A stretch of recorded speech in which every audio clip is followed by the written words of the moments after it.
Maka begitu Khalid masuk Islam, Khalid mengatakan, ya Rasulullah, berdoalah kepada Allah agar Allah mengampuni kesalahan-kesalahan saya ketika saya memerangi engkau di medan Uhud, atau ketika saya memerangi engkau di medan pertempuran yang lainnya.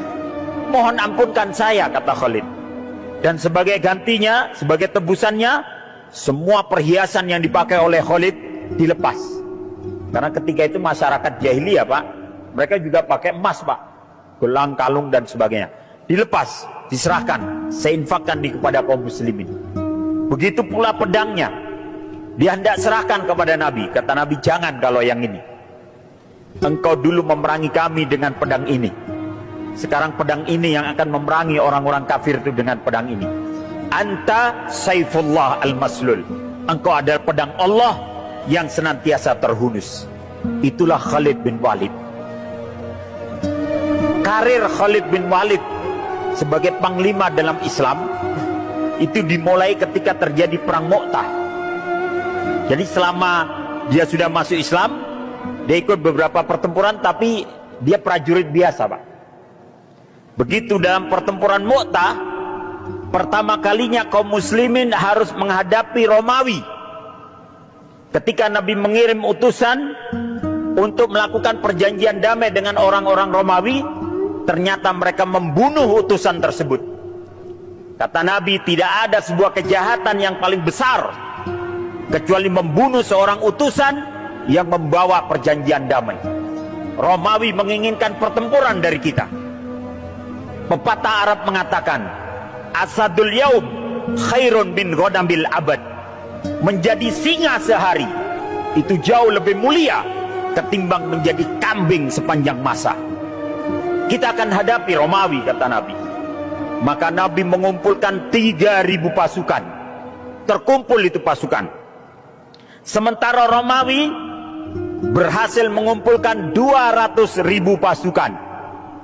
3.000 pasukan melawan 200.000 pasukan.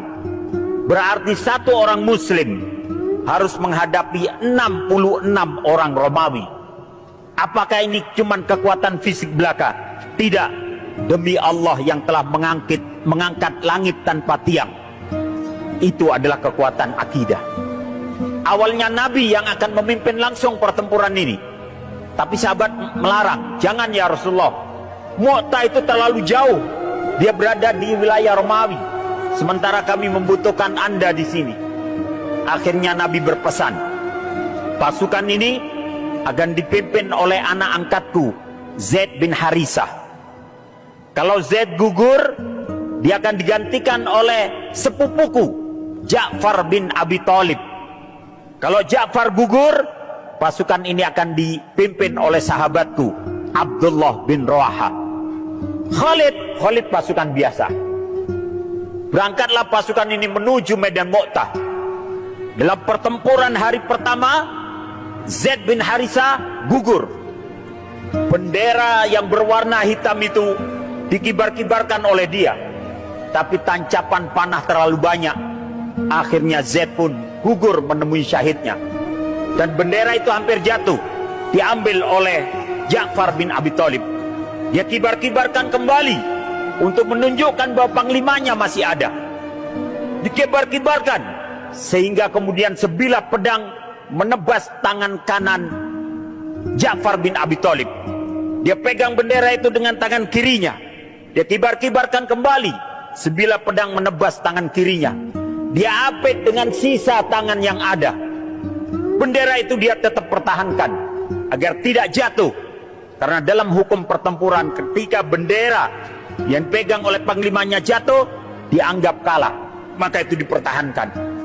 Sehingga sebilah pedang dari arah belakang Ja'far bin Abi Thalib membelah badannya menjadi dua. Dan Ja'far pun gugur dalam pertempuran itu. Bendera diambil oleh Abdullah bin Rawaha. Dia kibar-kibarkan kembali untuk menunjukkan panglimanya masih ada. Tapi kemudian sebilah tombak menancap di dada Abdullah bin Rawaha, dan dia pun gugur menemui syahidnya. Kemudian bendera itu hampir terjatuh, diambil oleh prajurit biasa. Dia kibar-kibarkan untuk menunjukkan bahwa panglimanya masih ada.